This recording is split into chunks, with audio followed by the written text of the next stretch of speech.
Microsoft Edge can't be opened using the built-in administrator. When we try to open the Microsoft Edge browser, it is showing this error. Let's resolve this issue with just a few steps. First of all, open Run by pressing the Windows +R key.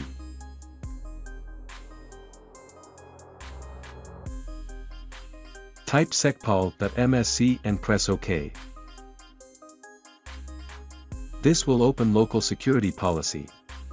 Navigate to the local policies and expand it.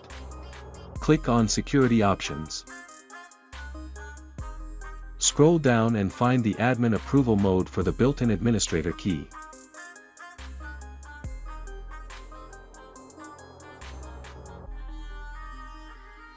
Double-click on this key to open it. Select Enabled and click Apply and OK. Now restart your computer.